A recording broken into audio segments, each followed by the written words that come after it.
সঙ্গে যুক্ত রয়েছেন সবাইকে স্বাগত জানাচ্ছি। আবারও প্রেস ক্লাব এলাকা জুড়ে শিক্ষকদের কর্মসূচি ঘিরে আমরা দেখতে পাচ্ছি টান টান উত্তেজনা বিরাজ করে যাচ্ছে। নন এমপিভুক্ত যে সকল শিক্ষকরা রয়েছেন তারা একটি বিক্ষোভ মিছিল তারা করে যাচ্ছেন প্রেস ক্লাব এলাকা জুড়ে। আমরা কিন্তু যেমনটি দেখতে পাচ্ছি এখান থেকে তারা যেমনটি বলছেন যে যত সময় পর্যন্ত এমপিভুক্ত না করা হবে তত সময় পর্যন্ত তাদের এই আন্দোলন সংগ্রাম বিক্ষোভ কর্মসূচি চলমান থাকবে, এমনটি শিক্ষকরা স্লোগান দিয়ে বিক্ষোভ কর্মসূচি চালিয়ে যাচ্ছেন।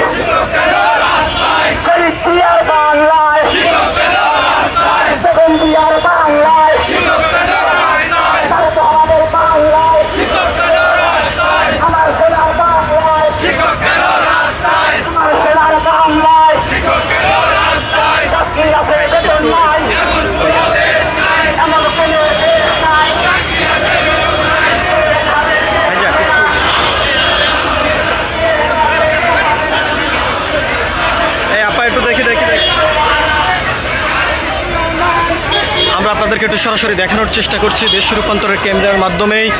এখানে নন এমপিভুক্ত যে সকল শিক্ষকরা রয়েছেন তারা একটি বিক্ষোভ মিছিল নিয়ে যাত্রা শুরু করেছেন যৌবন সংসদ অভিমুখী। তবে সেটি কিন্তু ঘুরে আমরা দেখতে পাচ্ছি সচিবালয়ের দিকে যাচ্ছেন, এমনটি কিন্তু আমরা দেখতে পাচ্ছি। অন্যদিকে যদি আমরা আপনাদেরকে জানিয়ে রাখতে চাই, দীর্ঘদিন পর্যন্ত টানা আন্দোলন চালিয়ে যাচ্ছেন নন এমপিভুক্ত শিক্ষকরা। তবে বর্তমানের যে পরিস্থিতি সেটি আমরা দেখতে পাচ্ছি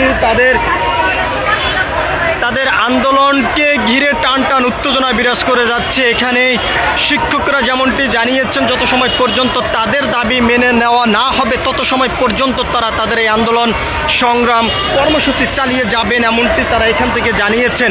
এবং সরকার সব ধরনের ব্যবস্থা নেওয়া হলো শিক্ষা ব্যবস্থায় কোনো ধরনের বড় ভূমিকা রাখছেন না বলে এমনটি অভিযোগ করে যাচ্ছেন এই আন্দোলনকারী শিক্ষকরা। নন এমপিভুক্ত এই শিক্ষকরা যেমনটি বলছেন তাদের শিক্ষা প্রতিষ্ঠানকে দ্রুত সময়ের মধ্যেই এমপিওভুক্ত করতে হবে এবং এমপিওভুক্ত না করা পর্যন্ত তাদের এই আন্দোলন সংগ্রাম বিক্ষোভ কর্মসূচি চলমান থাকবে বলে এমনটি এখান থেকে বিক্ষোভকারী শিক্ষকরা জানিয়েছেন। তাদের বিক্ষোভ কর্মসূচি ঘিরে আমরা দেখতে পাচ্ছি বর্তমানে প্রেস ক্লাব এলাকা জুড়ে টান টান বিরাজ করে যাচ্ছে।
দেখতে পাচ্ছি সচিবালয় অভিমুখী যাত্রা শুরু করেছেন নন এমপিভুক্ত শিক্ষকরা। তারা যেমনটি জানিয়েছেন যত সময় পর্যন্ত তাদের শিক্ষা প্রতিষ্ঠানকে এমপিওভুক্ত ঘোষণা না করা হবে তত সময় পর্যন্ত তাদের এই আন্দোলন সংগ্রাম বিক্ষোভ কর্মসূচি চলমান থাকবে।